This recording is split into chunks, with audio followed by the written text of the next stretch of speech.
Hello sisters and brothers, how are you? ಎಲ್ಲರೂ ಚೆನ್ನಾಗಿದ್ದೀರಾ ಅಂತ ಹೇಳಿ ಭಾವಿಸ್ತೀನಿ. ಸೊ ವಿಡಿಯೋ ಸ್ಟಾರ್ಟ್ ಮಾಡೋಕ್ಕಿಂತ ಮುಂಚೆಲಿ ಇವತ್ತು ನಾನು ತುಂಬ ದಿನ ಆಗಿದೆ ನಾನು ವಿಡಿಯೋ ಮಾಡಿ. ಸೊ ಆಲ್ಮೋಸ್ಟ್ ನಾನು ವಿಡಿಯೋ ಮಾಡಿಬಿಟ್ಟು ಕೆಲವೊಂದು ಮಂತೇ ಆಯಿತು ಅನಿಸುತ್ತೆ. ಆಲ್ಮೋಸ್ಟ್ 1 ಮಂತ್ ಆಗಿದೆ. ಓಕೆ, 1 ಮಂತ್ ಆಗಿದೆ. 1 ಮಂತಲ್ಲಿ ನಾನು ಎಲ್ಲೋಗಿದ್ದೆ, ಎಲ್ಲಿ ಮಾಡಿದ್ದೆ ಅವೆಲ್ಲ ಡಿಸ್ಕಸ್ ಮಾಡೋಣ ಲೇಟರ್. ಫಸ್ಟು ನಾವು ಟಾಪಿಕ್ ಬಂದು ಮಾತಾಡಬೇಕಾಗಿರೋದು ಇವತ್ತು ಮಾರ್ಕೆಟ್ ಏನು ಆಗಿದೆ, ಮಾರ್ಕೆಟ್ ಯಾವ ಸ್ಟೇಜಲ್ಲಿ ಬಂದು ನಿಂತಿದೆ ಅಂತ ನೋಡಬೇಕಾಗಿದೆ. ಓಕೆ, ಒಂದು ಸ್ವಲ್ಪ ವೆಯ್ಟ್. ಓಕೆ, ಮಾರ್ಕೆಟು ನೋಡಿ ಯಾವ ಥರ ಒಂದು ಟ್ರೆಂಡ್ ಲೈನ್ ಆಗಿದೆ. ನಾನು ಒಂದು ಸ್ವಲ್ಪ ಅನಾಲಿಸಿಸ್ ಮಾಡಿದೆ. ತುಂಬ ದಿನದಿಂದ ನಾನು ಟ್ರೇಡ್ ಮಾಡಿಲ್ಲ. ಸೊ ಟ್ರೇಡ್ ಯಾವಾಗ ಮಾಡಲಿಲ್ಲ ಅಂತಂದರೆ ನಾನು ಆಲ್ಮೋಸ್ಟು 1 ಮಂತ್ ಆಯಿತು. 1 ಮಂತಿಂದ ನಾನು ಪ್ರಯಾಗ್ರಾಜ್ ಕುಂಭಮೇಳಕ್ಕೆ ಹೋಗಿದ್ದೆ. ಅಲ್ಲಿಂದ ಬಂದ ಮೇಲೆ ನಾನು ಟ್ರೇಡ್ ಮಾಡೋಕ್ಕಾಗಲಿಲ್ಲ. ಟ್ರೇಡ್ ಮಾಡೋಕ್ಕೆ ಹೋದಾಗ ಒಂದು ಸ್ವಲ್ಪ ಎಲ್ಲ ಅನಾಲಿಸಿಸ್ ಮಾಡೋಕ್ಕೆ ಗ್ಯಾಪ್ ಇತ್ತು. ಸೊ ಅಲ್ಲಿಂದ ಒಂದು ಸ್ವಲ್ಪ ನನಗೆ ಒಂದು ಗ್ಯಾಪ್ ತಗೊಳ್ಳೋಣ ಅಂತ ಹೇಳಿ ಬಿಟ್ಬಿಟ್ಟೆ. ಮಾರ್ಚ್ ಆಗೋವರೆಗೂ ಏನು ಟ್ರೇಡ್ ಮಾಡೋದು ಬೇಡ ಅಂತ. ಸೊ ಏಪ್ರಿಲಿಂದ ಸ್ಟಾರ್ಟ್ ಮಾಡೋಣ ಅಂತ ಅಂದ್ಕೊಂಡಿದ್ದೀನಿ. ನೆಕ್ಸ್ಟು ಯಾವ ಥರ ಮೂಮೆಂಟ್ ಯಾವ ಥರ ಇದೆ. ಸೊ ಒಂದು ಸ್ವಲ್ಪ ಇಲ್ಲಿ IV ಎಲ್ಲ ಒಂದು ಸ್ವಲ್ಪ ತುಂಬ ಕಡಿಮೆ ಆಗಿತ್ತು. ಆವಾಗ ಮೂಮೆಂಟ್ ಇರಲಿಲ್ಲ. ಮೂಮೆಂಟ್ ಇಲ್ದಾಗ ಹೇಳಿ ಸುಮ್ಮನೆ ಲಾಸು ಪ್ರಾಫಿಟ್ಟು ಏನು ಸುಮ್ಮನೆ ಪೀಸ್ಫುಲ್ಲಾಗಿರೋಣ ಅಂತ ಹೇಳಿ 1 ಮಂತ್ ಗ್ಯಾಪ್ ತೊಗೊಂಡಿದ್ದೆ. ಸೊ ಈಗ ಫಸ್ಟು ಮಾರ್ಕೆಟ್ ಅನಾಲಿಸಿಸ್ ಮಾಡೋಣ. ಇನ್ವೆಸ್ಟ್ಮೆಂಟು ಯಾವಾಗ ಮಾಡಬೇಕು, ಯಾವಾಗ ಮಾಡಿದ್ರೆ ಒಳ್ಳೆಯದು. ಸೊ ಬುಲ್ ರನ್ ಸ್ಟಾರ್ಟ್ ಆಯಿತಾ, ಬುಲ್ ರನ್ ಸ್ಟಾರ್ಟ್ ಆಗಿಲ್ವಾ, ನನ್ನ ಪೋರ್ಟ್ಫೋಲಿಯೋ ಹೇಗಿದೆ, ರೆಡ್ಡಲ್ಲಿದೆಯೋ ಗ್ರೀನಲ್ಲಿದೆಯೋ, ಸೊ ಆವ್ರೇಜ್ ಮಾಡಬೇಕು ಆವ್ರೇಜ್ ಮಾಡಬಾರ್ದು. So let's discuss on that. Okay, so ಇವತ್ತು ನೋಡಿ ಮಾರ್ಕೆಟು ಇವತ್ತೆಲ್ಲ ಮೇಲೋಗಿರೋದ್ರಿಂದ ಓಕೆ ಇಲ್ಲಿಂದ ಬುಲ್ಲಿಶ್ ಆಗುತ್ತೆ ಅಂತ ಎಲ್ಲ ಪ್ರೆಡಿಕ್ಟ್ ಮಾಡ್ತಾ ಇದ್ದಾರೆ ಅಂತ ಅಂದ್ಕೊಳ್ಳಿ. ಪ್ರೆಡಿಕ್ಟ್ ಮಾಡ್ತಾ ಇದ್ದಾರೆ, ನಿಮಗೂ ಅನ್ನಿಸ್ತಿರುತ್ತೆ. ಸೊ ಎಲ್ಲರಿಗೂ ಅನ್ನಿಸ್ತಿರುತ್ತೆ ಸೇಮ್. ಓಕೆ, ಯಾವುದೋ ಒಂದು ಟ್ರೆಂಡ್ ಲೈನು ಬ್ರೇಕೌಟ್ ಆಗಿ ಸೊ ಇಲ್ಲಿಂದ ಇಲ್ಲಿಗೆ ಬಂದಿದೆ. ಓಕೆ, 2-3 ದಿನದಿಂದ ಒಳ್ಳೆಯ ಬುಲ್ ರನ್ ಆಗ್ತಾಯಿದೆ ಅಂತ ಅನ್ನಿಸ್ತಿದೆ. So market depth top bottom ಕಂಡುಹಿಡಿಯೋದು ಹೇಗೆ ನಮಗೆ ಟಾಪ್ ಏನೋ ಗೊತ್ತಾಗ್ಬಿಡ್ತು ಯಾವಾಗ ಇಲ್ಲಿ ಬಿದ್ದಾಗ. ಹೌದು ಟಾಪು.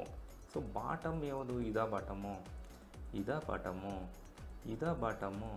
ಸೊ ಇದಾ ಬಾಟಮು ಅಂತ ಐಡೆಂಟಿಫೈ ಮಾಡೋದು ಕಷ್ಟ.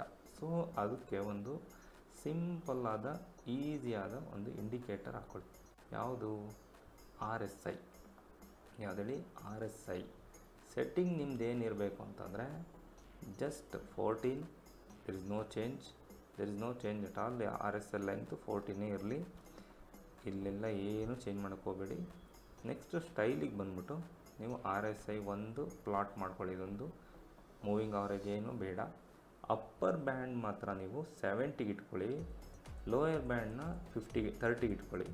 ಮಿಡಲ್ಲು ನಿಮಗೆ 50 ಎನಿವೆ ಅದು ಆವ್ರೇಜ್. ಸೊ ಇಲ್ಲಿ ಓವರ್ ಬಟ್ ಇದೆಲ್ಲ ಫಿಲ್ ಕೊಡಿ, ರೆಡ್ ಕೊಡಿ, ಏನಾದರೂ ಮಾಡ್ಕೊಳ್ಳಿ. ಸೊ 70-30 ರೂಲ್ ಇಟ್ಕೊಳ್ಳಿ. ಇನ್ನೇನು ಚೇಂಜಸ್ ಬೇಡ. ಓಕೆನಾ? ಜಸ್ಟ್ ಓಕೆ ಕೊಡಿ. ಸೊ ಮಾರ್ಕೆಟ್ ಈಗ ಅನಾಲಿಸಿಸ್ ಮಾಡೋಣ. ಮಾರ್ಕೆಟ್ ಅನಾಲಿಸಿಸ್ ಮಾಡಬೇಕು ಅಂದರೆ ಹೇಗೆ? ಸೊ ಮೇಲೆ ಯಾವಾಗೆಲ್ಲ ಹೋಗಿದೆ, ಸೊ RSI ಯಾವಾಗ ಮೇಲೋಗಿದೆ, ಕೆಳಗೆಲ್ಲ ಬಂದಿದೆ, RSI ಯಾವಾಗ ಕೆಳಗಡೆ ಬಂದಿದೆ. ಸೊ ನೋಡ್ತಾ ಬರೋಣ. ಓಕೆನಾ? ಸೊ ನೋಡಿ ಆಲ್ಮೋಸ್ಟು ನಾವು ಈ ಟ್ರೆಂಡ್ ಲೈನ್ ಯಾವುದು ಹೇಳಿ? ಕೋವಿಡ್ಡಿಂದ ಹಾಕೊಂಬಂದಿರೋದು. ಓಕೆನಾ? ಕೋವಿಡಲ್ಲಿ ಕ್ರ್ಯಾಶ್ ಆಗಿತ್ತಲ್ಲ, ಅಲ್ಲಿಂದ ಬಿದ್ದಾಗ ಒಂದು ಟ್ರೆಂಡ್ ಲೈನ್ನೇ ಫಾಲೋ ಮಾಡ್ಕೊಂಬಂದಿದೆ ಮಾರ್ಕೆಟ್. ಓಕೆನಾ? ಇಲ್ಲಿಂದ ಇಲ್ಲಿ ಹೋಯ್ತು, ಮತ್ತೆ ಹೋಯ್ತು, ಒಂದೊಳ್ಳೆ ಬುಲ್ ರನ್ ಆಗಿತ್ತು. ಬುಲ್ ರನ್ ಆಗಿ ಅಲ್ಲಿಂದ ಮತ್ತೆ ಒಂದು ಸ್ಲೋ ಡೌನ್ ಆಯಿತು. ಸ್ಲೋ ಡೌನ್ ಆಗಿ ಮತ್ತೆ ಇದೇ ಟ್ರೆಂಡ್ ಲೈನ್ಗೆ ಬಂತು. ಸೊ ಇಲ್ಲಿ ಏನು ಅನಾಲಿಸಿಸ್ ಮಾಡಬೇಕು ಅಂತಂದರೆ ನೀವು ಜಸ್ಟ್ ಒಂದು ಸ್ವಲ್ಪ ಕ್ರಾಸ್ ಚೆಕ್ ಮಾಡಿ.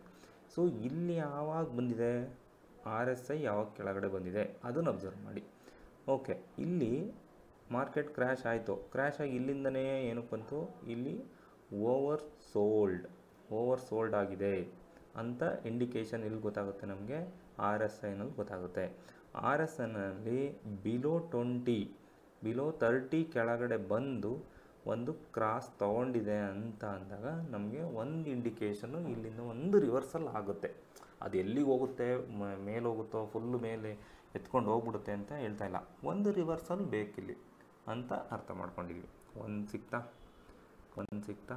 ಸೊ ಇಲ್ಲೊಂದು ಟ್ರೆಂಡ್ ಲೈನ್ ಬಂತು. ಸೊ ಇಲ್ಲಿ ನೀವು ಐಡೆಂಟಿಫೈ ಮಾಡಬೇಕಿಲ್ಲಿ ಎಕ್ಸಾಕ್ಟಾಗಿ ಇಲ್ಲಿ ಟಚ್ ಆಗಿದೆಯಾ ಟ್ರೆಂಡ್ ಲೈನು. ಇಲ್ಲಿಗೆ ಬಂದಾಗ ಏನು ಇಲ್ಲೊಂದು ನೋಡಿ ಕರೆಕ್ಟಾಗಿ ಆರ್ ಎಸ್ ಐನಲ್ಲಿ ಎಲ್ಲಿದೆ, ಆರ್ ಎಸ್ ಐ ಬಿಲೋ 30 ಇದೆಯಾ. ಬಿಲೋ 30 ಇದ್ದಾಗ ಇಲ್ಲೊಂದು ರಿಜೆಕ್ಷನ್ ಆಯಿತಾ, ಇಲ್ಲೊಂದು ರಿಜೆಕ್ಷನ್ ಆಯಿತಾ. ಬಿಲೋ 30 ಕೆಳಗಡೆ ಬಂದು ಮತ್ತೆ ರಿಜೆಕ್ಷನ್ ಆಯಿತಾ. ಸೊ ಆರ್ ಎಸ್ ಐ ಅಂದ ಏನರ್ಥ ಆಯಿತು, ಓವರ್ ಸೋಲ್ಡ್ ಅಂತ ಇಂಡಿಕೇಶನ್ ಗೊತ್ತಾಯಿತು. ಓಕೆ, ಆರ್ ಎಸ್ ಐ ಡೈವರ್ಜೆನ್ಸು ಅದೆಲ್ಲ ತುಂಬ ಡೀಪಾಗೆಲ್ಲ ತಿಳ್ಕೊಳಕ್ಕೆ ಹೋಗಿ, ಸಿಂಪಲ್ ಅಂಡರ್ಸ್ಟ್ಯಾಂಡ್ ಮಾಡಬೇಕು. ಸಿಂಪಲಾಗಿ ತಲೆ ಕೆಡಿಸ್ಕೊಂಡೆಲ್ಲ ಇನ್ವೆಸ್ಟ್ಮೆಂಟ್ ಎಲ್ಲ ಮಾಡಿಕೊಂಡು ತಲೆ ಬಿಸಿ ಮಾಡಿಕೊಂಡು ವೆಯ್ಟ್ ಮಾಡಬೇಕು. ವೆಯ್ಟ್ ಮಾಡಿ ತಾಳ್ಮೆಯಿಂದ ವೆಯ್ಟ್ ಮಾಡಿ ಒಂದು ಇನ್ವೆಸ್ಟ್ಮೆಂಟು ಆವರೇಜ್ ಮಾಡೋದು ಎಲ್ಲ ಮಾಡಬೇಕು. ಏನು 5 ರಿಂದ 10 ವರ್ಷ ಇನ್ವೆಸ್ಟ್ಮೆಂಟ್ ಮಾಡಬೇಕು ಅಂತ ಮುಂಚೆನೇ ಡಿಸೈಡ್ ಆಗಿರ್ತೀರಲ್ವ. So just hold and wait. ಓಕೆನಾ.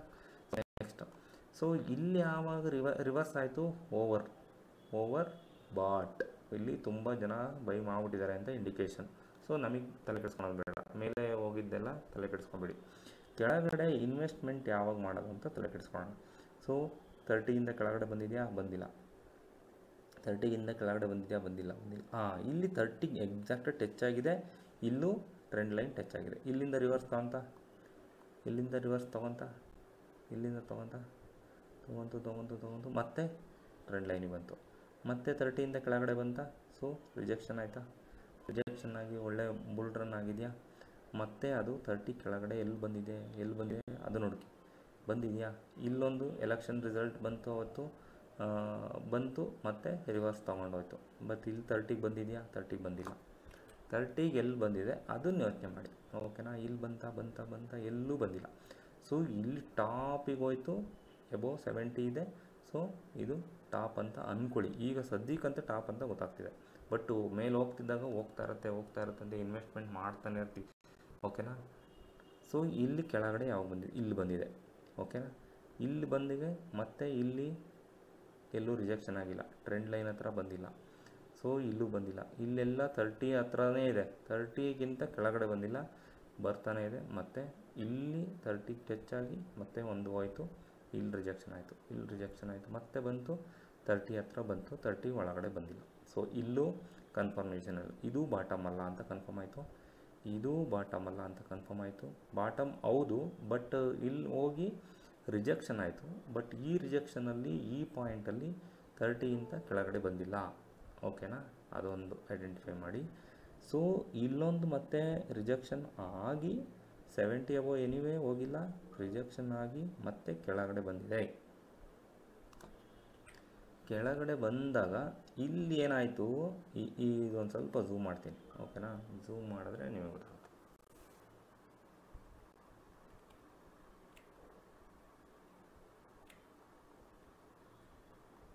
ಓಕೆ. ಸೊ ಇಲ್ಲಿ ನೋಡಿ, ಈಗ ಇಲ್ಲಿ ರಿಜೆಕ್ಷನ್ ಆಗಬೇಕಾಗಿತ್ತು. ಈ ಟ್ರೆಂಡ್ ಲೈನಲ್ಲಿ ರಿಜೆಕ್ಷನ್ ಆಗಲಿಲ್ಲ, ಬ್ರೇಕ್ ಡೌನ್ ಆಯಿತು. ಇದು ಬ್ರೇಕ್ ಡೌನ್ ಆದಾಗ ಸೊ ಒಳ್ಳೆ ಸ್ಟ್ರಾಂಗ್ ಬೇರಿಶ್ ಕ್ಯಾಂಡಲ್ ಬಂದಿದೆ. ಬೇರಿಶ್ ಕ್ಯಾಂಡಲ್ ಬಂದಾಗ ಬಿಲೋ 30 ಬಿತ್ತು. ಬಿಲೋ 30 ಸ್ಟ್ರಾಂಗಾಗಿ ಕೆಳಗಡೆ ಬಿದ್ದಾಗ ಏನರ್ಥ ನೀವೇ ಒಂದು ಸ್ವಲ್ಪ ಇಲ್ಲಿ ಯಾವಾಗ ಈ ರಿಜೆಕ್ಷನ್ ಆಯಿತೋ, ಸೊ ನನಗನ್ನಿಸ್ತು, ಸೊ ಮೇ ಬಿ ಇದೊಂದು ಸ್ಟ್ರಾಂಗ್ ಸೆಲ್ಲರ್ ಟ್ರ್ಯಾಪ್ ಅಂತ ಅನ್ನಿಸ್ತು. ಸೊ ಸೆಲ್ಲರ್ ಟ್ರ್ಯಾಪ್ ಅಂದಾಗ ಬಾಟಮ್ ಯಾವುದು ಅಂತ ಗೊತ್ತಾಗಲಿಲ್ಲ. ಬಾಟಮ್ ಯಾವುದು ಅಂತ ನೋಡಿದಾಗ ಸೊ ಇಲ್ಲಿ ತುಂಬ ವಾಲಟಿಲಿಟಿ ಆಗಿದೆ. ಸೊ ನೋಡಿ, ಸೆಲ್ಲರ್ಸ್ ಇದ್ದಾರೆ, ಬೈಯರ್ಸ್ ಇದ್ದಾರೆ, ಸೆಲ್ಲರ್ಸ್ ಇದ್ದಾರೆ. ಈ ಪ್ಲೇಸಲ್ಲಿ ತುಂಬ ವಾಲಟಿಲಿಟಿ ಆಗಿದ್ದರಿಂದ ಸೊ ಈ ಮೇ ಬಿ ಇದೊಂದು ಸ್ಟ್ರಾಂಗ್ ಸಪೋರ್ಟ್ ಆಗಿ ಕನ್ವರ್ಟ್ ಆಗ್ಬೋದು ಅಂತ ಹೇಳಿ ಒಂದು ಲೈನ್ ಹಾಕಿ ಬಿಟ್ಟಿದ್ದೆ. ಸೊ ಲೈನ್ ಹಾಕಿಬಿಟ್ಟಾಗ ಸೆಕೆಂಡ್ ಡೇ ಇದು ಸ್ಟ್ರಾಂಗ್ ಬ್ರೇಕ್ ಡೌನ್ ಆದಮೇಲೆ ಸೆಕೆಂಡ್ ಡೇನೂ ರೆಡ್ ಆಯಿತು, ಥರ್ಡ್ ಡೇ ಕೆಳಗಡೆ ಗ್ಯಾಪ್ ಡೌನ್ ಆಯಿತು, ಮತ್ತು ಗ್ಯಾಪ್ ಡೌನ್ ಆಗಿ ಇದೇ ಬಾಟಮಿಂದ ಸೊ ಮೇಲೆ ಬಂದಿದೆ. ಮೇಲೆ ಬಂದಾಗ ನನಗೊಂದು ಸ್ಟ್ರಾಂಗ್ ಇದಾಯಿತು. ಸೊ ಮೇ ಬಿ ಇದೇ ಬಾಟಮ್ ಇರ್ಬೋದು. ಸೊ ಇದೇ ಬಾಟಮ್ ಇರ್ಬೋದು ಅಂತ ಒಂದು ಕನ್ಫರ್ಮೇಷನ್ ನಾನೇ ಅಂದ್ಕೊಂಡು ನಾನು ಇಲ್ಲಿಂದ ಸ್ಟಾರ್ಟ್ ಮಾಡಿದೆ. ಆ್ಯಕ್ಚುಲಿ ಮೇ 3ರಿಂದನೇ ಒಂದು ಬಾಟಮ್ ಬಂದಿತ್ತು. ಸೊ ಮೇ 3ರಿಂದ ನಾನು ಮಂಡೆಯಿಂದ ಸ್ಟಾರ್ಟ್ ಮಾಡಿದ್ದೀನಿ ಇನ್ವೆಸ್ಟ್ಮೆಂಟು. ಅಲ್ಲಿವರೆಗೂ ನಾನೇನು ಮಾಡಿದ್ದೆ, ಸೊ ಮಧ್ಯದಲ್ಲಿ ಇಲ್ಲೊಂದು ಯಾವುದೋ ಒಂದು ಬಾಟಮಲ್ಲಿ ಇನ್ವೆಸ್ಟ್ಮೆಂಟ್ ಮಾಡಿದೆ. ಮಾಡಿಬಿಟ್ಟು ಓಕೆ, ಸೊ ಇನ್ನೊಂದು ಯಾವುದೋ ಒಂದು ಸೆಲ್ಲಿಂಗ್ ಇದೆ ಪ್ರೆಷರು ಅಂತ ಹೇಳಿ ಮತ್ತೆ ಎಕ್ಸಿಟ್ ಮಾಡಿದ್ದೆ. ಕಂಪ್ಲೀಟ್ ಪೋರ್ಟ್ಫೋಲಿಯೋ ತೋರಿಸ್ತೀನಿ, ನಿಮಗೆ ಎಲ್ಲ ತೋರಿಸ್ತೀನಿ. ಸೊ ನಾನು ಟಾಪಲ್ಲಿ ಮುಂಚೆ ಇನ್ವೆಸ್ಟ್ಮೆಂಟ್ ಮಾಡಿದ್ದೆಲ್ಲ 2014 ಸೆಪ್ಟೆಂಬರಲ್ಲಿ ಪೂರ್ತಿ ಎಕ್ಸಿಟ್ ಮಾಡಿಬಿಟ್ಟಿದ್ದೆ. ಈ ಪ್ಲೇಸಲ್ಲಿ ಎಕ್ಸಿಟ್ ಮಾಡಿದ್ದೆ. ಎಕ್ಸಿಟ್ ಮಾಡಿ ಮೇಲೆ ಹೋಯ್ತು, ಇಟ್ಕೊಂಡಿದ್ರೆ ಆಗ್ತಿತ್ತಲ್ಲಪ್ಪ ಅಂತ ಅನ್ನಿಸ್ತು. ಬಟ್ ಈ ಕ್ಯಾಂಡಲ್ ಯಾವಾಗ ಬಂತೋ, so best decision I take ಅಂತ ಹೇಳಿ ಸಮಾಧಾನ ಆಯಿತು. ಬಟ್ ಅಲ್ಲಿಂದ ನಾನೇನು ಇನ್ವೆಸ್ಟ್ ಮಾಡೋಕ್ಕೆ ಹೋಗಲಿಲ್ಲ. ಬಿತ್ತು ಮಾರ್ಕೆಟ್ ಎಲ್ಲಿವರೆಗೂ ಬಿತ್ತು ಅಂದರೆ ನಾನು ಸಮಾಧಾನವಾಗಿದ್ದೆ. ಯಾವಾಗಿಲ್ಲ ಎಲ್ಲ ಬೀಳಬೇಕಾದ್ರೆ ಈಗ ಬಿತ್ತು, ಮೋಸ್ಟ್ ಪ್ರಾಬಲಿ ಇಲ್ಲಿಂದ ಒಂದು ತೊಗೋಬೋದು ರೀಟ್ರೇಸ್ಮೆಂಟ್ ಅಂತ ಇಲ್ಲಿ ಇನ್ವೆಸ್ಟ್ಮೆಂಟ್ ಮಾಡಿದೆ. ಇಲ್ಲಿ ಒಂದು 10,000 ಲಾಸ್ ಮಾಡಿಕೊಂಡು ಆಚೆ ಮಾಡಿಕೊಂಡು ಮತ್ತೆ ಆರಾಮಾಗಿದ್ದು. ಸೊ ಇಲ್ಲಿ ಸ್ಟಾರ್ಟ್ ಮಾಡಿದ್ದೀನಿ. ಈ ಡೋಜಿ ಕ್ಯಾಂಡಲ್ ಇದೆಯಲ್ಲ, ರೆಡ್ ಕ್ಯಾಂಡಲು, ಇಲ್ಲಿ ನಾನು ಸ್ಟಾರ್ಟ್ ಮಾಡಿದ್ದೀನಿ. ಸೊ ಅಲ್ಲಿಂದ ಇಲ್ಲಿವರೆಗೂ ಒಳ್ಳೆ ಬುಲ್ ರನ್ ಆಗ್ತಾಯಿದೆ. ಆಗಲಿ, ಅದನ್ನು ತೋರಿಸ್ತೀನಿ ಯಾವ ಥರ ಆಗ್ತಾಯಿದೆ ಅಂತ. ಓಕೆನಾ? Let's login my account. Okay, ನನ್ನ ಪೋರ್ಟ್ಫೋಲಿಯೋ ನೋಡಬೇಕು ಅಂತಂದರೆ ನಾನು ಒಂದು ಎಕ್ಸೆಲ್ ಶೀಟ್ನಲ್ಲಿ ಡೈಲಿ ಏನಾದರೂ ಆವ್ರೇಜ್ ಮಾಡೋದಿರ್ಬೋದು, ನಾನು ಇನ್ವೆಸ್ಟ್ಮೆಂಟ್ ಸ್ಟಾರ್ಟ್ ಮಾಡಿರ್ಬೋದು, ಆ ಡೇಟ್ಸು ವಿತ್ ಯಾವ ಸ್ಟಾಕು ನೇಮು ಮತ್ತು ಎಷ್ಟು ಕ್ವಾಂಟಿಟಿ, ಯಾವ ಪ್ರೈಸಲ್ಲಿ ನಾನು ತೊಗೊಂಡಿರ್ತೀನಿ, ಎಷ್ಟು ಕ್ವಾಂಟಿಟಿನ, ಅದನ್ನೆಲ್ಲ ಅಪ್ಡೇಟ್ ಮಾಡ್ತಾ ಒಂದು ಎಕ್ಸೆಲ್ ಶೀಟ್ನ ಮೇಂಟೈನ್ ಮಾಡ್ತಾಯಿರ್ತೀನಿ. ಸೊ ನಾನು ಸ್ಟಾರ್ಟ್ ಮಾಡಿದ್ದು ಈಗ ಯಾವತ್ತು Monday 3rd. So Monday 3rd candle ನೋಡಿದ್ರೆ ಯಾವ ಕ್ಯಾಂಡಲ್ ನೋಡಿ. So okay, this is Friday. Okay, Monday 3rd ನಾನೇನು ಮಾಡಿದೆ, ಓಕೆ, ಸೊ ಇದು ಒಂದು ಬಾಟಮ್ ಇರ್ಬೋದು, ಒಂದು ಸ್ಟ್ರಾಂಗ್ ಡಿಸಿಷನ್ ತೊಗೊಂಡು ನಾನೇನು ಮಾಡಿದೆ, ಒಂದು 1 2 3 ಸ್ಟಾಕ್ಸ್ನ ಫಸ್ಟ್ ಬೈ ಮಾಡಿದೆ. ಯಾವುದು ಫಸ್ಟು ಅನಂತರಾಜ್, ಮತ್ತು ಅಪಾರ್ ಇಂಡಸ್ಟ್ರಿ, ಆಮೇಲೆ Gujarat state Petronet. Okay, so only these three just almost ಇದು ನನಗೆ ಏನಾಗಿತ್ತು, ತುಂಬ ಓವರ್ ವ್ಯಾಲ್ಯೂಡ್ ಏನೋ ಕೆಳಗಡೆ ಓವರ್ ಸೋಲ್ಡ್ ಅಂತ ತೋರಿಸ್ತಿತ್ತು. RSIನಲ್ಲೂ ತೋರಿಸ್ತಿತ್ತು. ಸೊ ಇದು ಬೆಸ್ಟ್ ಬೈ ಮಾಡೋ ಆಪರ್ಚುನಿಟಿ. ಸೊ ನಿಫ್ಟಿನಲ್ಲೂ ಒಂದು ಆಪರ್ಚುನಿಟಿ ಸಿಕ್ಕಿದೆ ಅಂತ ಹೇಳಿ, ಸೊ ಇದನ್ನು ನಾನು ಚೂಸ್ ಮಾಡಿದೆ. ಫಸ್ಟ್ ಯಾವುದು, ಅನಂತರಾಜು, ಒಂದು ಜಸ್ಟ್ 468ಗೆ 45 ಕ್ವಾಂಟಿಟಿ. ಆಮೇಲೆ ಅಪಾರ್ ಇಂಡಸ್ಟ್ರಿ 8 ಕ್ವಾಂಟಿಟಿ ತೊಗೊಂಡೆ. ಆಮೇಲೆ GSPL ಬಂದ್ಬಿಟ್ಟು ಒಂದು 6 ಕ್ವಾಂಟಿಟಿ ತೊಗೊಂಡಿದ್ದೆ. ಸೊ ಅದಾದಮೇಲೆ ಫೋರ್ತ್ ಏನು ಮಾಡಿದೆ, ಏಷ್ಯನ್ ಪೇಂಟ್ ತೊಗೊಳ್ಳೋಣ, ಎಲ್ಲ ಒಂದು ಸ್ವಲ್ಪ ಸ್ಟ್ರಾಂಗ್ ನಿಫ್ಟಿ 50ನಲ್ಲಿ ಇರೋದು ಒಂದು ಸೆಲೆಕ್ಟ್ ಮಾಡೋಣ ಅಂತೇಳಿ ಒಂದು ಏಷ್ಯನ್ ಪೇಂಟ್ ಜಸ್ಟ್ ಒಂದು 3 ಕ್ವಾಂಟಿಟಿ ತೊಗೊಂಡೆ. ಆ 3 ಕ್ವಾಂಟಿಟಿ ಅವತ್ತು ತೊಗೊಂಡಾಗ್ಲಿಂದ ಅದು ಕೆಳಗಡೆ ಬಂದೇ ಇಲ್ಲ, ಅದು ಮೇಲೆ ಹೋಗ್ತಾನೆ ಇದೆ. ಬಟ್ ಇನ್ನು ಜಾಸ್ತಿ ಇನ್ವೆಸ್ಟ್ಮೆಂಟ್ ಮಾಡ್ಬೋದಿತ್ತು. ಬಟ್ ಆಲ್ಮೋಸ್ಟ್ ಇದು 2000 ಎಬೋವ್ ಇರೋದ್ರಿಂದ ಒಂದು ಸ್ವಲ್ಪ ಸುಮ್ಮನೆ ಹೋಲ್ಡ್ ಮಾಡಿ ಇಟ್ಕೊಂಡಿದ್ದೀನಿ ಅಷ್ಟೇ. ಅದನ್ನು ಇನ್ವೆಸ್ಟ್ಮೆಂಟ್ ಜಾಸ್ತಿ ಮಾಡೋಕ್ಕೆ ಹೋಗಿಲ್ಲ. ಓಕೆನಾ? ಅದೊಂಥರ ಮೇಲೆ ಕಡೆ ಅಲ್ಲೇ ಇದೆ, ಜಾಸ್ತಿ ಮೂಮೆಂಟ್ ಇಲ್ಲ ಅಂತ. ಓಕೆ, ಅದೊಂದಾಯಿತು. ಆಮೇಲೆ 5th ನೋಡೋದಾದರೆ ಸ್ವಲ್ಪ ಕನ್ಫರ್ಮೇಷನ್ ಆಯಿತು ನೋಡಿ. 4th ಏನು ಬಂತು, 4th ಒಂದು ಗ್ರೀನ್ ಕ್ಯಾಂಡಲ್ ಆಯಿತು. ಈ 5th ಏನಾದರೂ ನಾನು ಮಾರ್ನಿಂಗು ಯಾವಾಗ ಗ್ಯಾಪ್ ಅಪ್ ಆಯಿತು, ಈ ಕ್ಯಾಂಡಲ್ ಗ್ಯಾಪ್ ಅಪ್ ಆಯಿತು. ಸೊ ಮಾರ್ನಿಂಗೇ ಇನ್ವೆಸ್ಟ್ಮೆಂಟ್ ಸ್ಟಾರ್ಟ್ ಮಾಡಿಬಿಟ್ಟೆ. ಆ ಮಾರ್ನಿಂಗ್ ಇನ್ವೆಸ್ಟ್ಮೆಂಟು ನಾನು ಮಾರ್ಚ್ 5th ನೋಡಿ 1 2 3 4 5 6 ಸ್ಟಾಕ್ಸ್ ಇನ್ವೆಸ್ಟ್ ಮಾಡಿದೆ. ಯಾವ್ದು ಆಕ್ಸಿಸ್ ಬ್ಯಾಂಕ್ ತೊಗೊಂಡೆ. ಓಕೆನಾ? Axis bank 34 quantity.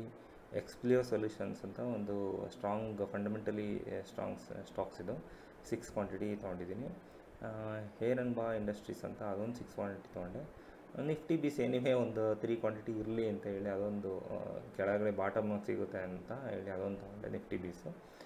NMDC ಮತ್ತು SPCL ಇದು ಫಂಡಮೆಂಟಲಿ ಸ್ಟ್ರಾಂಗ್ ಸ್ಟಾಕು ಮತ್ತು ಓವರ್ ಸೋಲ್ಡ್ ಆಗಿತ್ತು. RSIನಲ್ಲಿ ತುಂಬ ಕೆಳಗಡೆ ಬಂದಿತ್ತು. ಸೊ ಅದೊಂದು ಆಪರ್ಚುನಿಟಿ ಅಂತ ಹೇಳಿ 492 ಜಸ್ಟ್ 64 ರುಪೀಸ್ ಇತ್ತು, ಅದಕ್ಕೆ 492 ಕ್ವಾಂಟಿಟಿ ಒಂದು 30,000 ಏನೋ ಇನ್ವೆಸ್ಟ್ಮೆಂಟ್ ಮಾಡಿದ್ದೀನಿ ಇದಕ್ಕೆ. ಇದು SBCL ಮುಂದೆ ಒಳ್ಳೆ ಗ್ರೋ ಆಗೋ ಕಂಪ್ನಿ ಇದು. ಶಿವಾಲಿಕ್ ಬೈಮೆಟಲ್ ಅಂತ. ಸೊ SBCL ಇದು there is no recommendation for anyone. Okay, so ಅದೊಂದು ಡಿಸ್ಕ್ಲೈಮರ್ ಒಂದು ಸ್ವಲ್ಪ ನೆನಪಲ್ಲಿ ಇಟ್ಕೊಳ್ಳಿ. ನನ್ನ ಅನಾಲಿಸಿಸು ನಾನು ಮಾಡಿರೋದ್ರಿಂದ ನಾನು ಇನ್ವೆಸ್ಟ್ಮೆಂಟ್ ಮಾಡಿದ್ದೀನಿ. ನಿಮ್ಮ ಅನಾಲಿಸಿಸು ನೀವೇ ಮಾಡಿ ನೀವು ಇನ್ವೆಸ್ಟ್ಮೆಂಟ್ ಮಾಡಬೇಕಾಗುತ್ತೆ. ಸೊ ನಾನೇನು ಹೇಳ್ತಿರೋದು, ನಿಫ್ಟಿನಲ್ಲಿ ಯಾವಾಗ ಬಾಟಮ್ ಅಂತ ಐಡೆಂಟಿಫೈ ಮಾಡಿ ಅಲ್ಲಿಂದ ಸ್ಟಾರ್ಟ್ ಮಾಡಿದ್ದೀನಿ ನಾನು ಇನ್ವೆಸ್ಟ್ಮೆಂಟು ಅಂತ ತೋರಿಸೋದಕ್ಕೆ ಜಸ್ಟ್ ನಾನು ಹೇಳ್ತಾ ಇರೋದಿಲ್ಲ. ಓಕೆನಾ? ಸೊ ನಿಮ್ಮ ರೆಕಮೆಂಡೇಷನ್ ಅಂತ ಎಲ್ಲೂ ತಿಳ್ಕೊಬೇಡಿ ಇದನ್ನು. ಓಕೆನಾ? ಸೊ ಈ ಥರ ಒಂದು ಎಕ್ಸೆಲ್ ಶೀಟ್ ಇದ್ದರೆ ನಮಗೆ ಯಾವಾಗ ನಾವು ಎಷ್ಟೆಷ್ಟು ಕ್ವಾಂಟಿಟಿ ತೊಗೊಂಡಿದ್ದೀವಿ ನೋಡಿ. NMDC ನೋಡಿ, ಇಲ್ಲಿ 5th ಒಂದು ಸರಿ ತೊಗೊಂಡೆ. ನೆಕ್ಸ್ಟ್ ಮಂತಲ್ಲಿ ಅಪಾರ್ ಇಂಡಸ್ಟ್ರಿ ಇನ್ನೂ ಕೆಳಗಡೆ ಬಂದಿತ್ತು ನನಗೆ. ನಾನು ಇಲ್ಲಿ ನೋಡಿ ಎಷ್ಟು 767 ತೊಗೊಂಡಿದ್ನ. ಮತ್ತು 10th ನೋಡಿದಾಗ ನನಗೆ ಇದು ಹೋಗ್ತಾಯಿತ್ತು, ಮುಂಚೆನೇ ಚೆನ್ನಾಗಿ ಹೋಗ್ತಿತ್ತು, ಮತ್ತು ರಿವರ್ಸ್ ಆಯಿತು. ರಿವರ್ಸ್ ಆದಾಗ ನಾನು ಯಾವ ಪ್ರೈಸಲ್ಲಿ ಬೈ ಮಾಡಿದೆ ಅಂದರೆ 740ಗೆ ಬಂತು. 740ಗೆ ಬಂದಿದೆ, ತೊಗೊಳ್ಳೋಣ ಅಂತೇಳಿ ಜಸ್ಟ್ ಅಪಾರ್ ಇಂಡಸ್ಟ್ರಿ ಒಂದೇ ಒಂದು ಕ್ವಾಂಟಿಟಿ ತೊಗೊಂಡಿದ್ದೆ. ಆಮೇಲೆ ನೋಡ್ತೀನಿ ಇನ್ನೂ ಕೆಳಗಡೆ ಬಂತು. ಇನ್ನೂ ಕೆಳಗಡೆ ಬಂದಾಗ ಮಾರ್ಚ್ 11 3 ಕ್ವಾಂಟಿಟಿ 540ಗೆ ತೊಗೊಂಡೆ. 540ಗೆ ತೊಗೊಂಡಾಗ ನನಗೆ ಆಲ್ಮೋಸ್ಟು ಆವ್ರೇಜ್ ಆಯಿತು. ಈ ಆವ್ರೇಜ್ ಪ್ರೈಸು ಮತ್ತು NMDC ಕೆಳಗಡೆ ಬರಲಿ ಅಂತ ನೋಡ್ತಿದ್ದೆ. ಅದು ಮೇಲೇ ಹೋಗ್ತಿತ್ತು, ಇನ್ನೊಂದು ಸ್ವಲ್ಪ ತಗೊಂಬಿಡೋಣ ಅಂತ. ಯಾವಾಗ ಒಂದು ಸ್ವಲ್ಪ ಕೆಳಗಡೆ ಬಂತು, ಜಸ್ಟ್ 64-60 ಮಾತ್ರ ಆವ್ರೇಜ್ ಮಾಡಿದ್ದೀನಿ, ಜಾಸ್ತಿ ಬರಲಿಲ್ಲ. ಮತ್ತು ಯಾವಾಗ ತೊಗೊಂಡು ಅಲ್ಲಿಂದ ಮೇಲೆ ಹೋಗ್ತಾನೆ ಇದೆ. ಸೊ ಇದು ನೀವು ಜಸ್ಟ್ ಅಪ್ಡೇಟ್ ಮಾಡ್ತಾ ನನಗೆ ಪೋರ್ಟ್ಫೋಲಿಯೋ ಯಾವ ಥರ ತೋರಿಸುತ್ತೆ ಅಂತಂದರೆ, ನನಗೆ ಇಲ್ಲಿ ಡ್ಯಾಶ್ ಬೋರ್ಡ್ ಅಂತ ಮಾಡ್ಕೊಂಡಿದ್ದೀನಿ. ಇದೇನು ಮಾಡುತ್ತೆ, ನಾನು ಏನೇ ಆವ್ರೇಜ್ ಬರ್ಬೋದು, ಇಲ್ಲಿ ಬೈ 3 ಕೊಡ್ಬೋದು, ಇದೆಲ್ಲ ಆವ್ರೇಜ್ ಮಾಡಿ ನಾನು ಎಷ್ಟು ಸ್ಟಾಕ್ಸ್ ಇರುತ್ತೋ ಅಷ್ಟು ಮಾತ್ರ ನನಗೆ ಪೋರ್ಟ್ಫೋಲಿಯೋದಲ್ಲಿ ತೋರಿಸುತ್ತೆ. ಇಲ್ಲಿ ನಾನು ಇನ್ವೆಸ್ಟ್ಮೆಂಟ್ ಮಾಡಿರೋದೆಲ್ಲ ಟೋಟಲ್ ಇನ್ವೆಸ್ಟ್ಮೆಂಟು 1,79,000. ಸೊ ಈ ಟೋಟಲ್ ಗೈನ ಲಾಸ್ ಎಷ್ಟು ತೋರಿಸಿದೆ, ಇದು 6,700. ಸೊ ಇವತ್ತಿಂದು ಲಾಸ್ ಎಷ್ಟಿದೆ, 1,000 rupees 53. ಓಕೆನಾ? ಇದು ಎಷ್ಟು ಪರ್ಸೆಂಟೇಜು ಇವತ್ತಿಂದು ಟೋಟಲ್ ಪರ್ಸೆಂಟೇಜ್ ಎಲ್ಲ ಇಲ್ಲೇ ನನಗೆ ತೋರಿಸ್ಕೊಡುತ್ತೆ. ಟೋಟಲ್ ಮಾರ್ಕೆಟ್ ವ್ಯಾಲ್ಯೂ ಓಕೆ 179 + 6 186 ಆಗುತ್ತೆ. ಸೊ ಇದು ನಂದು ಪೋರ್ಟ್ಫೋಲಿಯೋ ಬಿಲ್ಡ್ ಆಗಿರೋದು. ಇದೆಲ್ಲ ಒನ್ ಟೈಮ್ ಎಂಟ್ರಿ ಅಷ್ಟೇ. ಇಲ್ಲಿ ಏನಾಗುತ್ತೆ, ಇಲ್ಲಿ ಜಸ್ಟ್ ಅಪ್ಡೇಟ್ ಮಾಡ್ತೀನಿ. ಇವತ್ತೇನಾದರೂ ಆವ್ರೇಜ್ ಮಾಡಿದರೆ ಜಸ್ಟ್ ಎಷ್ಟು ಕ್ವಾಂಟಿಟಿ ಯಾವ ಪ್ರೈಸಿಗೆ ತೊಗೊಂಡೆ ಎಷ್ಟು, ಓಕೆ ಅದನ್ನು ಅಪ್ಡೇಟ್ ಮಾಡ್ಕೊತೀನಿ. ಇಲ್ಲಿ ಅಪ್ಡೇಟ್ ಆಗಿಬಿಡುತ್ತೆ ಕ್ವಾಂಟಿಟಿ ಅಪ್ಡೇಟ್ ಆಗಿ ಇಲ್ಲೆಲ್ಲ ಆವ್ರೇಜ್ ಪ್ರೈಸಿಗೆ ಬರುತ್ತೆ. ಆವ್ರೇಜ್ ಪ್ರೈಸಿಗೆ ಬಂದಾಗ ನನ್ನ ಪೋರ್ಟ್ಫೋಲಿಯೋ ಈ ಥರ ನಾನು ಇನ್ವೆಸ್ಟ್ಮೆಂಟ್ ಮಾಡಿರೋದು 52 ವೀಕ್ಸ್ ರೇಂಜು 52 ಲೋಗೆ ಬಂದಿದೆ. ಸೊ ಅಲ್ಲಿಂದ ನಾನಿನ್ನೂ 52 ವೀಕ್ ಲೋ ಕಡೆನೇ ಇದ್ದೀನಿ. ಸೊ ಓಕೆ, ಈ ಸ್ಟಾಕ್ಸು ಆಲ್ಮೋಸ್ಟು ಮಿಡಲಿಗೆ ಬಂದಿದೆ, ಇದೊಂದು ಮಿಡಲಿಗೆ ಬಂದಿದೆ, ಇನ್ನೂ ಲೋನಲ್ಲೇ ಇದ್ದೀನಿ ನಾನು. ಇದು ಯಾವುದೋ ಮಿಡಲಲ್ಲಿ ಬಂದಿದೆ, ಇವೆರಡು ಮಾತ್ರ ಸ್ವಲ್ಪ ಮೂವ್ಮೆಂಟ್ ಆಗಿದೆ. ಸೊ ಇಲ್ಲೊಂದು ಪಿಕ್ಚರ್ ಸಿಕ್ಬಿಡುತ್ತೆ ನನಗೆ. ಸೊ ನಾನೆಷ್ಟು ಇನ್ವೆಸ್ಟ್ಮೆಂಟ್ ಮಾಡಿದ್ದೀನಿ, ಸೊ ನಾನು ಎಲ್ಲಿ ಬೆಸ್ಟ್ ಟೈಮಲ್ಲಿ ಇನ್ವೆಸ್ಟ್ಮೆಂಟ್ ಮಾಡಿದ್ದೀನೋ ಏನು ಅಂತ ಗೊತ್ತಾಗುತ್ತೆ. ಸೊ ಇಲ್ಲಿ ನೋಡಿ, ಈಕ್ವಿಟಿ ಓಕೆ ಝೀರೋದು ಹಾಕೊಂಡು ತೋರಿಸ್ಬಿಡ್ತೀನಿ, ಯಾಕೆ ಸುಮ್ಮನೆ ಇದೆಲ್ಲೋ ತೋರಿಸ್ತಾ ಇದ್ದಾನೆ ಅಂತ ಅಂದ್ಕೊತಿದ್ದೀರಾ. ನೋಡಿ 1,79,000 ಇದು ಇನ್ವೆಸ್ಟ್ಮೆಂಟು, ಇದು ಕರೆಂಟ್ ವ್ಯಾಲ್ಯೂ, ಇವತ್ತಿನ ಲಾಸು, ಇವತ್ತಿಂದು ಟೋಟಲ್ PNL ಇದು 3% ತೋರಿಸ್ತಾ ಇದೆ. ಓಕೆ, ಇದೆಲ್ಲ 10 ಸ್ಟಾಕ್ಸ್ನ ಸೆಲೆಕ್ಟ್ ಮಾಡಿದ್ದೀನಿ. 10 ಸ್ಟಾಕ್ಸ್ನ ಎವ್ರಿ ಮಂತ್ ಒಂದು EMI ಥರ ನಾನು ಯಾವುದ್ಯಾವುದು ಕೆಳಗಡೆ ಬಂದಿದೆಯೋ ಅದನ್ನು ನೋಡಿಕೊಂಡು RSI ನೋಡಿಕೊಂಡು ಆವ್ರೇಜ್ ಮಾಡಬೇಕೋ ಬೇಡವಾ ಅಂತ ನೋಡಿಕೊಂಡು ಆವ್ರೇಜ್ ಮಾಡ್ತಾ ಹೋಗ್ತೀನಿ ಇನ್ಮೇಲೆ. ಸೊ ನನಗನ್ಸುತ್ತೆ ಇದೇ ಬಾಟಮ್ಮು, ಇದಕ್ಕಿಂತ ಬಾಟಮ್ ಇನ್ಯಾವ ಚಾನ್ಸ್ ಇಲ್ಲ.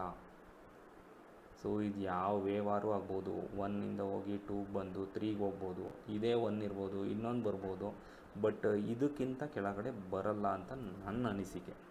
ಸೊ ನಿಮ್ಮ ಅನಿಸಿಕೆ ನೀವು ತಿಳಿಸಿ. ಇದು ನಿಮ್ಮ ಇನ್ವೆಸ್ಟ್ಮೆಂಟ್ ಜರ್ನಿ ಹೇಗಿದೆ ಅಂತ ನೀವೇ ಪ್ರೆಡಿಕ್ಟ್ ಮಾಡಬೇಕು. ನೀವೇ ಪ್ರೆಡಿಕ್ಟ್ ಮಾಡಿದಾಗ ನಿಮಗೆ ಕಾನ್ಫಿಡೆನ್ಸ್ ಬರುತ್ತೆ. ನಾನು ಎಲ್ಲಿ ಇನ್ವೆಸ್ಟ್ ಮಾಡಬೇಕು, ಯಾರನ್ನೂ ಕೇಳಿ ಯಾರೋ ಮಾಡಿಕೊಂಡು ಸೊ ಅವ್ರು ಹೇಳ್ತಿದ್ದಾರೆ ಇವತ್ತು ಬುಲ್ಲಿಶ್ ಸ್ಟಾರ್ಟ್ ಆಯಿತು ಆಮೇಲೆ ಇನ್ವೆಸ್ಟ್ ಮಾಡೋಣ, ಎಲ್ಲ ಆಗಿದ್ದು ಅದೇ ಪ್ರಾಬ್ಲಮ್ಮು. ಎಲ್ಲ ಮಾರ್ಕೆಟ್ ಹೋಗ್ತಾಯಿದೆ, ಎಲ್ಲರದ್ದು ಪೋರ್ಟ್ಫೋಲಿಯೋ ಚೆನ್ನಾಗಿ ಇಂಕ್ರಿಮೆಂಟ್ ಆಗ್ತಾಯಿದೆ, ಇನ್ಕ್ರೀಸ್ ಆಗ್ತಾಯಿದೆ ಅಂತ ಅಂದ್ಕೊಂಡು ಎಲ್ಲ ಇನ್ವೆಸ್ಟ್ಮೆಂಟ್ ಮಾಡೋಕ್ಕೆ ಸ್ಟಾರ್ಟ್ ಆದರು. ಸೊ ಮಾರ್ಕೆಟ್ ಬಿತ್ತು ಬೀಳ್ತಾನೆ ಇದೆ ಅಂತ ಹೇಳಿ ಯಾರೂ ಎಕ್ಸಿಟು ಆಗಿಲ್ಲ, ಸುಮ್ಮನೆ ಇಟ್ಕೊಂಡು ಕೂತಿದ್ದಾರೆ. ಇಲ್ಲಿಗೆ ಬಂದಾಗ ಭಯ ಆಗುತ್ತೆ, ಓಕೆ ಇನ್ನೂ ಬೀಳುತ್ತೇನೋ ಮಾರ್ಕೆಟು ನನಗೆ ಎಷ್ಟು ಜನ ನನ್ನ ಫ್ರೆಂಡ್ಸ್ ಎಲ್ಲ ಕಾಲ್ ಮಾಡ್ತಾರೆ, ಏನು ನೀನು ಮಾತ್ರ ಇಲ್ಲೇ ಹೋಲ್ಡ್ ಮಾಡು ಅಂತೀಯ, ಎಲ್ಲ ಬೀಳುತ್ತೆ ಅಂತ ಹೇಳ್ತಿದ್ದಾರೆ, ನಾವೇನು ಮಾಡೋದು ಅಂತಾರೆ. ಫ್ರೆಂಡ್ಸು ನಾವೇನೋ ಹೇಳ್ಬೋದು, ಬಟ್ ಅವರಿಗೆ ಕಾನ್ಫಿಡೆನ್ಸ್ ಇದ್ದಾಗ ಇನ್ವೆಸ್ಟ್ಮೆಂಟ್ ಮಾಡಿದ್ರೆ ಯಾರಿಗೂ ಭಯ ಬೀಳಲ್ಲ. ಓಕೆ, ಒಳ್ಳೆ ಫಂಡಮೆಂಟಲ್ ಇರೋ ಸ್ಟಾಕ್ಸ್ನ ಇನ್ವೆಸ್ಟ್ಮೆಂಟ್ ಮಾಡಿದ್ದೀವಿ, ಒಂದಲ್ಲ ಒಂದು ದಿನ ಬಂದೇ ಬರುತ್ತೆ, ಸ್ಟ್ರಾಂಗಾಗಿ ಬಂದೇ ಬರುತ್ತೆ ಅಂತ ಒಂದು ಹೋಪ್ ಇರುತ್ತೆ. ಆ ಹೋಪು ಒಂದು ಸ್ವಲ್ಪ ತಾಳ್ಮೆಯಿಂದ ಕಾಯಕ್ಕೆ ಬಿಡಬೇಕು ಅಷ್ಟೇ. ಇಲ್ಲಿ ಯಾರು ತಾಳ್ಮೆಯಿಂದ ಇಲ್ಲಿ ವೆಯ್ಟ್ ಮಾಡ್ತಾನೋ ಅವನು ಗ್ರೋ ಆಗ್ತಾ ಇರ್ತಾನೆ.